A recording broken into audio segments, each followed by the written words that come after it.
안녕하세요. 꿈을 현실로 이루는 닥터드림입니다. 오늘은 아내와 함께 직접 수술받은 그 후의 이야기를 나누려고 합니다. 내시경 이마 거상을 생각하시는 분들이 가장 고민하시는 것 중 하나가 엔도타인과 본터널링 중 어느 것이 더 좋냐라는 것입니다.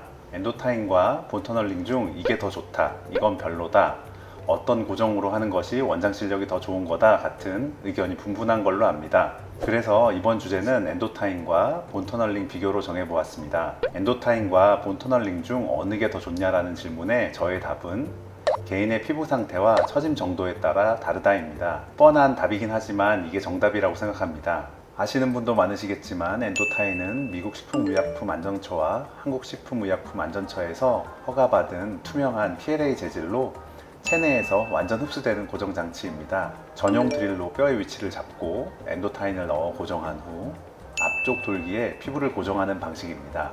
뼈가 부러져도 시간이 지나면 그 뼈가 붙는 것처럼 나중에 엔도타인이 녹아서 없어지고 나면 드릴로 뚫은 구멍도 채워집니다. 장점으로는 실에 비해 고정력이 4배가 강력하다는 연구도 있을 정도로 고정력이 확실합니다. 제가 생각하기에는 고정장치에 피부가 넓게 걸려 있어서 장력이 크고 넓게 작용하기 때문에 오랫동안 확실히 잡아준다고 생각합니다. 박리한 피부가 어느 정도 안정적으로 유착되는 기간을 짧게는 4주, 길게는 2달 정도로 보고 있습니다. 엔도타인은 1년 정도 지나면 녹기 때문에 박리했던 피부가 완전히 유착되는 동안 충분히 고정해 줄 수 있다는 점 또한 큰 장점입니다. 더불어 고정하는 방법이 간단하기 때문에 수술 시간과 회복 시간을 짧게 해줄 수 있습니다. 단점으로는 가격이 비싸고 녹는 과정 중 돌기가 겉에서 한시적으로 만져질 수 있고 드물게 탈모 현상이 일시적으로 생길 수 있습니다. 본 터널링은 드릴로 뼈에 터널식으로 구멍을 낸 후 그 사이로 실을 통과시켜 당겨 올린 피부를 잡아 봉합하는 방식입니다. 장점으로는 체내에 이물질이 들어가지 않기 때문에 고객의 거부감이 없고 비용이 엔도타인에 비해 저렴하다는 것입니다. 단점으로는 실로 피부를 고정한 자리에 착색이 있을 수 있고 초반 붓기가 있을 때 딤플처럼 보일 수 있는 점을 들 수 있습니다. 이번에 제가 아내에게 수술을 하면서 추가적으로 가운데에 본터널링으로 한 번 더 고정을 하였습니다. 수술한 부분은 어디를 뭘로 고정했는지 아시겠어요? 네, 3일 후에 붕대 풀자마자부터 바로 알았습니다. 엔도타인은 겉에서 보이지는 않은데 만져보면 돌기가 살짝 느껴져서 알 수 있고요. 본터널링은 만져지는 건 없지만 그 부위가 이렇게 살짝 들어가 있는 것처럼 보여서 알 수 있었습니다. 그럼 어떤 방법으로 수술받은 곳이 더 마음에 들었어요? 둘 다 오랫동안 사용되고 안전한 고정법이라고 이야기를 들어서 좋고 나쁘고는 없는 것 같습니다. 탕수육 찍먹 부먹 같은 그런 느낌이랄까요? 근데 저는 엔도타인 쪽이 조금 더 마음에 듭니다. 겉에서 진짜 하나도 안 만져지고 티가 안 나서 신기할 정도인데요. 확실한 고정을 위해서 본터널을 추가로 한가운데 한 번 더 했는데 초반에 붓기가 있을 때는 이거를 안에서 이렇게 한 땀 묶어 놓는 거니까 붓기가 생겨도 그 부분은 못 붓고 주위가 부으니까 거기가 좀 이렇게 쏙 들어가 보였거든요. 붓기가 빠지면서 한 3주 정도부터는 평평하게 다시 돌아오긴 했는데 제가 자꾸 만지고 긁고 덧나면서 착색이 좀 되었던 기억이 있습니다. 하지만 이것도 서서히 괜찮아져서 2달 정도 지나면서는 괜찮아졌습니다. 언제부터 엔도타인이 만져지기 시작한 것 같아요?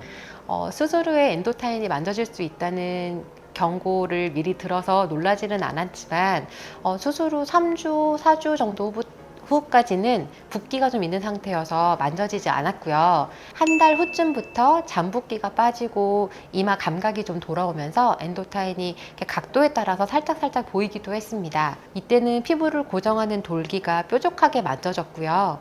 50일 정도가 지나면 뾰족했던 엔도타인이 좀 반은 깎여서 맨들맨들하고 몽돌처럼 뭉툭해졌던 느낌이 들었습니다. 이때도 밖에서는 전혀 보이지 않았고요. 이렇게 머리를 묶을 때 강하게 위로 당겨 올리면 보이는 정도였던 기억이 납니다. 2달이 지나면 돌기는 더 뭉툭해지고 이때는 엔도타인의 삼각형 테두리가 만져보면 느껴졌어요. 돌기가 좀 많이 뭉툭해져서 아래쪽 테두리까지 만져지는 것 같았습니다. 감각은 언제부터 좀 돌아온 것 같아요? 수술 후 신기하게 눈썹, 이마, 헤어라인, 정수리 쪽으로 신경이 돌아오는데 그때 이마나 정수리는 아주 땅땅하게 부어있는 느낌이고 뭔가를 붙여놓은 듯한 답답한 느낌이 살짝 있었습니다. 수술 후 일주일 정도 후부터는 이마가 많이 당기는데 정수리에서 누가 잡아 당기는 느낌도 나고 세수하고 로션 안 발라서 이렇게 피부 당기는 느낌, 그런 느낌과 뜨끈뜨끈한 열감이 같이 있었습니다. 그때가 코로나 재유행 시절이라 하루 종일 체온 재고 간이 키트를 검사하고 했던 기억이 납니다. 이거는 실제로 피부가 당겨졌기 때문이라고 해서 로션을 열심히 발라줬었습니다. 느낌은 눈썹 쪽부터 갑자기 쿡 찌르는 느낌이 들기도 하고 찌르르한 느낌이 들기도 합니다. 부위별로 위로 올라가면서 그러다가 감각이 자연스럽게 생기고 붓기도 빠지면서 훨씬 자연스러워졌습니다. 그러다가 이제 눈썹, 이마, 정수리 방향으로 가려움이 시작되는데요. 남편에게 물어보니 눈썹에서 정수리로 올라가는 신경이 한쪽에 2개씩 총 4개가 있는데 이 신경들이 수술 중 좀 건드려지기도 하고 해서 기능이 떨어졌다가 다시 정상적으로 회복되는 과정에서 생기는 현상이라고 해서 내 신경이 모두 무사하구나 하고 안심하면 된다고 했던 생각이 납니다. 그런데 저는 가려움에 좀 취약해서 정신없이 막 이렇게 긁다가 보니까 본터널링 한 가운데를 자꾸 긁어서 피부 주변이 상처가 나기도 했습니다. 그쪽이 좀 특히 많이 가렵더라고요. 엔도타인 한쪽은 전혀 가렵지 않았습니다. 다시 수술 받는다면 어떤 고정으로 수술 받고 싶어요? 또 해야 되나요? 네, 저는 다시 한다면 엔도타인으로 할 것 같아요. 본터널링도 좋은 고정법이지만 가르마 방향을 살짝 처음에 좀 바꿔줘야 되기 때문에 좀 살짝 신경도 쓰이고 저 같은 경우는 자꾸 가려워서 긁다 보니까 상처가 나고 딱지가 안 되시니까 또 보이고 또 가렵고 그랬던 기억이 나고 몇 주를 고생한 것 같아서 저는 이미 했으니까 친구가 한다면 엔도타인으로 추천하고 싶습니다. 그리고 제가 재수술할 때쯤이면 10년도 더 지났을 테니까 더 좋은 고정법이 있지 않을까요? 엔도타인과 본토널링의 비교 결론은 개인의 피부 두께 상태와 처짐 정도 그리고 개인의 취향에 따라 선택한다고 생각하시면 되겠습니다. 오늘은 이마 거상 수술 시 고정하는 방법인 엔도타인과 본토널링에 대해 이야기해 보았습니다. 궁금하셨던 부분이 조금 해소되셨으면 좋겠습니다. 저는 다음 시간에 더 재미있는 정보를 가지고 찾아오겠습니다. 지금까지 여러분의 드림캐쳐 닥터 드림이었습니다. 다음에 다시 만나요.